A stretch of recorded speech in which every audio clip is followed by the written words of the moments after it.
All right, let's dive into an event that absolutely sent shockwaves around the planet: the capture of a sitting head of state. We're talking about the U.S. military operation in Venezuela that somehow ended with its president in custody. So the big question is, how on earth did we get here? For more than a decade, this was the reality. Nicolas Maduro was the president of Venezuela. He was a powerful, controversial figure ruling from the presidential palace. And just like that, everything changed. Today, he's a federal prisoner in the United States, thousands of miles from home. It's an incredible turn of events, and this is the story of exactly how it all went down. Okay, so first things first, let's talk about the operation itself. How do you even capture a president? Well, it involved a massive military strike and then this just unbelievable journey from a palace all the way to a prison cell in New York. It all kicked off in the middle of the night. People in Caracas thought it was an earthquake, but it wasn't. It was a huge, coordinated U.S. strike across the country. And get this, it wasn't even an invasion. It was all just cover for a single mission: to capture Maduro. And just a few hours later, the whole world saw this picture, released by President Trump, of Nicolas Maduro and his wife, Celia Flores, in American custody. What happened next is just wild: an unprecedented 3,300-kilometer journey. First, he's whisked out of Caracas by helicopter to a U.S. warship. Then, he's transferred to Guantanamo Bay in Cuba. From there, it's a flight to New York, and then another helicopter ride right into the DEA headquarters in Manhattan.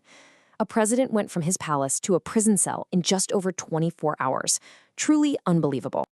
So you have to ask, why? Why did this happen? Well, the official story from the United States is one thing. But as you can imagine, critics all over the world are telling a very, very different story. So you've got two completely different narratives here. On the one side, the official U.S. line: President Trump calls Maduro a dictator and terrorist, indicted on serious drug and weapons charges. They even paraded him in a perp walk to really drive home that criminal image. But on the other side, critics are calling it a coup, plain and simple, arguing this has always been about one thing: getting control of Venezuela's enormous oil reserves. And, well, a statement from President Trump himself really poured gasoline on that fire. He said he wanted U.S. oil companies to go into Venezuela, fix the infrastructure, and, his words, start making money. For anyone suspicious of the motive, this was the smoking gun. It seemed to confirm that oil was the real prize. But let's step away from the high-level politics for a second. What does this actually mean for the people living through it? Because on the ground in Venezuela and right across its borders, this has just unleashed chaos and a whole lot of fear. Inside Venezuela right now, there's a total information blackout. Think about it. While their president was being flown to the U.S., state radio was just playing music and cartoons. A lot of people have no clue what is actually going on. The streets are empty because people are terrified. Shops are closed, and there are these huge lines for what little food and medicine is available. And really, this one quote from someone in Caracas just says it all. What will happen tomorrow? What will happen in the next hour? Nobody knows. It's an enigma. That feeling of profound uncertainty is just gripping the entire country.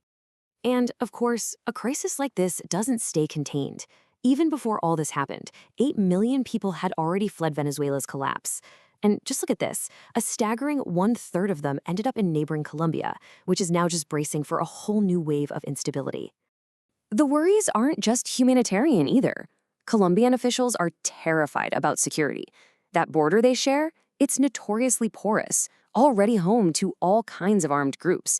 They're afraid this power vacuum left by Maduro is just going to be filled by guerrillas and drug dealers, sparking a huge surge in violence that could throw the whole region into chaos. So, with Maduro gone, you have this incredibly dangerous power vacuum. And now there's a frantic scramble to fill it, with a few different people all trying to claim control of the country. First up is Delcy Rodriguez. She was Maduro's own vice president. The Supreme Court, which is full of his allies, moved fast to appoint her as the interim leader. She is a total loyalist, a real hardliner, and pretty much a symbol of the old guard. But then you've got the opposition leader, Maria Corina Machado, challenging her. She says, hold on a minute. She claims her side actually won the recent very disputed election. So she's arguing it's her team's turn to lead, not for another Maduro loyalist to just step in. So you've got this three-way power struggle. You have Rodriguez, the appointed successor, who is calling the whole thing an illegal kidnapping. You have Machado, the opposition leader, who's claiming a democratic mandate. And then there's President Trump, who just bluntly said the U.S. is going to run the country for now.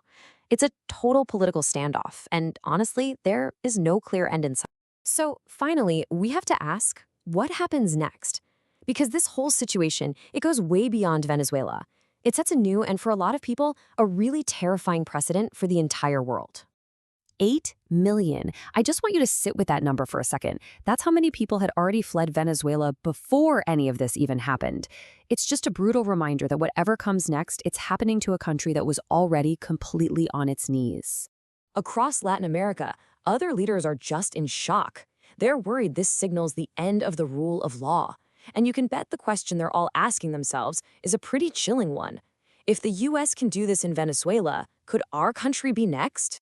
And right at the center of all this is this really baffling paradox. I mean, look at this. President Trump recently pardoned the former president of Honduras. A guy was actually convicted of being a narco-terrorist. At the exact same time, he launches this huge operation to capture Maduro, who is only accused of the very same thing. It's a contradiction that has so many people asking, what is the real motive here? Look, this isn't just about one man or one country anymore. A line has been crossed that a lot of people thought was unthinkable. It really does feel like the world is at a major turning point. The only question now is, which way are we turning?